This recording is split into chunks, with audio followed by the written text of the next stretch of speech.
تخيل يا صديقي تصحى تبدأ يومك عادي، كل حاجة شكلها طبيعي، وفجأة الدنيا تسود في وشك، تكتشف انك مش انسان اصلا، وان الدم اللي بيجري في عروقك مش دم، ده دم شياطين. وعلشان الدم ده تحديدا في منظمة كاملة بتطردك، مش عايزين يساعدوك، لا دول هدفهم انهم يخلصوا عليك، وانت مالكش اي ذنب في اي حاجة. دلوقتي لا تواجه قدرك يا تكون مجرد ضحية في حرب مالكش فيها اي ذنب. ده بقى بالظبط اللي حصل مع بطلنا شيكي، فجهز قهوتك وفشارك جامد عشان هندخل على عظمة دلوقتي، ويلا بينا نغوص في اعماق الحكاية.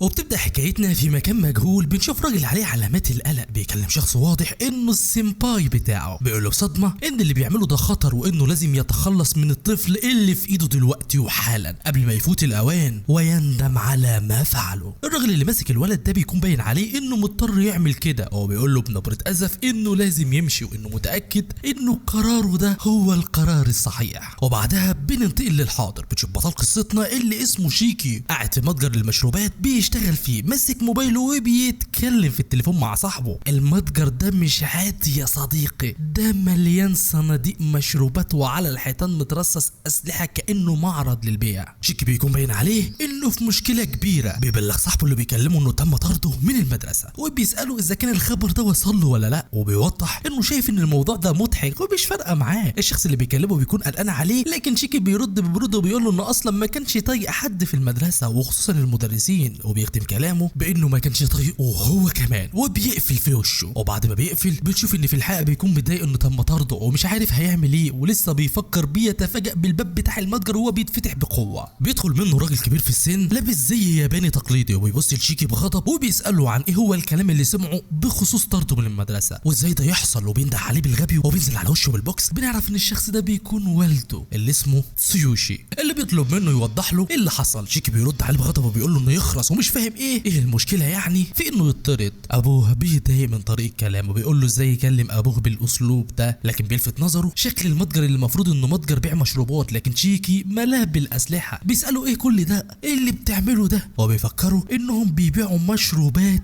مش تجار سلاح يا خنزير. شيكي بيرد عليه المره الثانيه، هو بيقول له اخرس يا عم انت، وبيوضح انه بيحب الاسلحه دي، ولما لقى ان مفيش زباين بتيجي قرر يجدد شويه، وفي يعني لما اعمل كده. هو بيقول له كمان ان ده شغل كبار يابا وما تتدخلش فيه، وانه لما يكبر مش عاوز يبقى فاشل زيه. ابوه بيتريق عليه وبيقول له لا حوش يالا المستقبل الباهر الجامد الفشيخ اللي مفيش منه، ده انت لسه مطرود يا حسره من مدرستك يا فاشل. الكلام ده الظاهر انه جرح كبرياء شيكي شويه، بيرمي حقيقه صادمه وبيقول بطريقه انه محظوظ جدا انهم مش قرايب بالدم. سوشي بيسمع الجمله دي عينيه بتتسع بصدمه، بيقول لشيكي انه لازم يحاسب على كلامه. شيكي بيحس انه قال حاجه ما ينفعش تتقال، وفي اللحظه دي جرس المتجر بيرن وتسوشي بيرد على التليفون، بتكون طلبيه مشروبات جديده. بيقفل المكالمه بيقول لشيكي انه هيخرج يوصل طلبيه المشروبات دي. شيكي بيبص على الباب اللي خرج منه ابوه، بيفكر في والده اللي لقاه في الزباله وتبناه، وان ابوه كمان هو اللي سماه شيكي، وبيتمنى لو كان اللي لقاه شخص غني بدل الراجل العجوز الكحيان العيان ده. وهو بيفكر كده الجرس بيرن تاني، بيروح يشوف مين، بس الظاهر ان اللي على الباب ما عندوش اي صبر وعمال يرن زي المجنون. شيكي بيضايق وبيقول له يا عم ما خلاص، ولكن بوم الشاب بيتدمر بشكل غريب، بيتكسر حتت. شيكي مش بيكون فاهم ايه اللي حصل، فجاه شخص بيخش وكانه رئيس عصابه، بيبص لشيكي بنظره مرعبه وشكله مش ناوي على خير نهائي. لكن فجاه بدون اي سابق انذار عربيه بتقتحم المكان وبتدهس الشخص ده. شيكي واقف مصدوم من اللي بيحصل، وبنكتشف ان الشخص دون بيكون ابو شيكي اللي ملامحه باين ان في مصيبه. بيمد ايده لشيكي وبيطلب منه يدخل معاه العربيه بسرعه علشان هيهربوا. شيكي طبعا بيكون مصدوم مش فاهم ايه اللي بيحصل، بس بيسمع كلام ابوه وبيدخل معاه فورا. وفي اللحظه دي بنشوف الشخص الغريب ده وهو مرمي على الارض. مين هو الشخص ده؟ بنرجع لابو شيكي اللي بيجري باقصى سرعه بالعربيه، بيقول ان شكلهم كده لازم يشوفوا دوله تانية يهربوا لها، وده بيدل ان الموضوع اخطر من الخيال. وهما الاتنين جوه العربيه، شيكي بيصرخ في ابوه، بيساله في ايه، ما تفهمني بقى يا عم ايه اللي بيحصل. بيساله لو كان الشخص ده هو جامع الديون، بس حتى لو قتله فده مش حل. ولكن ابوه بيصدمه، بيقول له انه غلطان وانه ما ماتش اساسا، انه حاسس انهم في ورطه دلوقتي ولازم يتصرفوا، وبيقول له انه ما فيش وقت، وانه لازم يسمع كويس اللي هيقوله مره واحده بس. بيشرح له ان الشرير اللي هجم عليه ده مش مجرد شرير عادي، بيقول ان شيكي نفسه ذات نفسه من سلاله خطيره اسمها الاوني، او ما يعرف بيعرف بالشياطين، وان الشخص اللي وراهم واحد من سلالة موتارو اللي مهمتهم الوحيدة هي القضاء على الشياطين. شيكي بيكون مصدوم، انت بتقول ايه؟ شياطين ايه وموتارو ايه واوني يعني ايه؟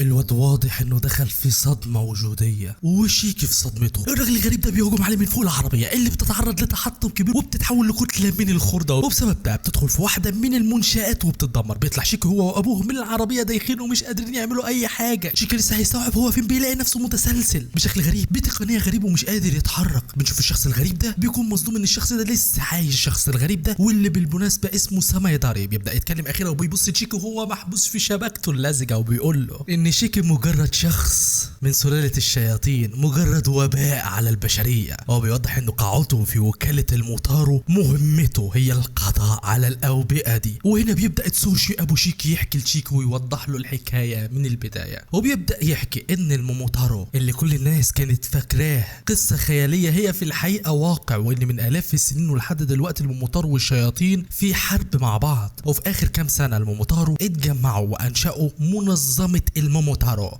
وبسبب ده والشياطين كانت مرعوبة وحاولوا انهم يستخبوا بين البشر. شيكي طبعا الكلام ده مش داخل دماغه، بيطلب من ابوه يثبت كلامه. ابوه بيقول له انه هيوريه بنفسه، بيطلب منه يفضل في مكانه ويسيب الموضوع للكبار علشان دلوقتي هيشوف عرض سينمائي. شفت يلا اللي بتشوفه في افلام مارفل وفي الافلام الخيالية، سوف نريك اياها على ارض الواقع. بيقف وقفة وفعلا بيبدأ العرض السينمائي، بيقف وقفة فخمة وبيتبادلوا النظرات. شيكي لسه هيتكلم بيقول له ابوه انه مش هيعمل اي حاجه، وفجاه بنلاقي تشوكي بينشئ سيف عن طريق الدم وبيبدا الهجوم على سامايداري اللي بدوره بيعمل سيف دموي هو كمان، وبيصد ضربه تشوشي على اخر لحظه بيقدر يرد له الهجوم وتتوالى الهجمات بين الطرفين. سامايداري بيقدر يوقف القتال، وبنعرف منه ان تقنيه الضباب الاسود اللي بيستخدمها تسوشي دي هي الاصل الخاص بالموموتارو. هنا شيكي بيتصدم، سامايداري بيكشف له الحقيقه الصادمه وهي ان تسوشي اصلا عضو سابق، بل وما بينتهوش بالاسم ده. وهنا بنعرف ان في اول الحكايه سامايداري هو اللي كان بيحاول يخلي تسوشي يقتل الطفل اللي هو شيكي بيتفرج وهو مصدوم مش فاهم حاجه، هل هو في حلم ولا في واقع؟ ازاي العجوز اصلا من موموتارو وبيساعده؟ هو مش هنقوني ولا شيطان ولا مش عارف ايه؟ سامايداري بعيونه البارده بيبص لتسوشي وبيساله ازاي قدر يخبي واحد من الشياطين كل السنين دي وهو عارف خطورتهم. شيكي بيصرخ في ابوه بيساله ليه ما قالوش عن الحقيقه، ليه ما قلتليش؟ لكن الشبكه اللزجه اللي محبوس فيها بتكتم صوته. سامايداري بيوجه كلامه لتسويوشي بنبره حكم نهائي، بما انه اختار يحمي الشيطان يبقى مصيره الاعدام، وبيقول له هضطر اخلص عليك واخلص عليه. لكن سوشي بيصرخ في بصوت بيزلزل المكان، ده على جثتي يلا. وهنا بتبدا المعركه الحقيقيه. سامايداري بينطلق زي السهم وبيوجه ضربه قاتله بسيفه الدموي ناحيه تسوشي، لكن تسوشي بالرغم من سنه بيتحرك بخفه ورشاقه مذهله مرعبه، بيتفادى الضربات في اخر لحظه، بيواجه هجوم مضاد بنفس القوه. بنشوف معركه اتنين محترفين حرفيا من الهجوماندو، اتنين كانوا رفقاء سلاح في يوم من الايام ودلوقتي بقوا اعداء لدودين. كل ضربه محسوبه، كل حركه لها الف معنى، السيوف بتلمح في الضلمه والشرار بيتطاير من كل اتجاه، وصوت المعدن بيملى المكان. سامايداري بيصرخ في تسوشي وهو بيقاتله وبيساله ليه بيحمي الشيطان ده، بيهدده بانه هيقتل تسوشي معاه. تسوشي بيرد عليه وهو بيصد ضربه عنيفه بانه عمره ما هيسيبه، عمره ما هيتخلى عنه. سامايداري بيساله بسخريه وهو بيوجه ضربه تانية ليه مهتم بيه للدرجه دي؟ هو مجرد عيل متمرد وعال عليك، انت فاكر ان دي طريقه الابوه الصح؟ فجاه سامايداري بيستغل لحظه تردد من تسوشي وبيوجه له ضربه قاضيه بتجرحه، لكن تسوشي مش بيستسلم، بيتحمل الالم ويوجه ضربه مضاده بتجبر سامايداري انه يرجع لورا فورا. سامايداري بيبص لتسوشي وهو بيساله باصرار عن سبب كل ده، وهنا تسوشي بيصرخ بكل قوته، صرخه بتخرج من اعماق قلبه، صرخه اب بيحمي ابنه، بيقول له انه بيعمل كده لانه بيحب ابنه، مفيش سبب تاني غير كده. والكلمات دي بتنزل على سامايداري زي الصاعقه، بتوقفه في مكان للحظه. شيكي اللي محبوس في الشبكه بيتفرج على كل ده، بيحس ان قلبه هيقف من الصدمه. ابوه اللي كان بيعايره بيقول له انه مش ابنه، بيضحي بحياته عشانه، لكن سامايداري بيفهم من صدمته بسرعه والغل بيتملي في عينيه اكتر. بيقول له بتحبه؟ بيساله بسخريه ازاي يحبه، وبيفكروا في عدد الابرياء اللي ايده قتلتهم لمجرد انه دم الشياطين بيجري في عرقهم، اطفال ما عملوش اي حاجه غلط ولا حتى فاهمين ايه اللي بيحصل لهم. هو بيساله ازاي يقدر يحضن ابنه بنفس الايدين دي. الكلام ده بيوجع تسوشي جدا وبيخليه يسكت للحظه. شيكي وهو بيتفرج على ابوه وهو بيتألم بيحس بغضب عمره ما حس بيه، بيبص على نفسه وهو محبوس وعاجز وبيسال نفسه ليه الراجل العجوز ده بيتعور وليه هو واقف بيتفرج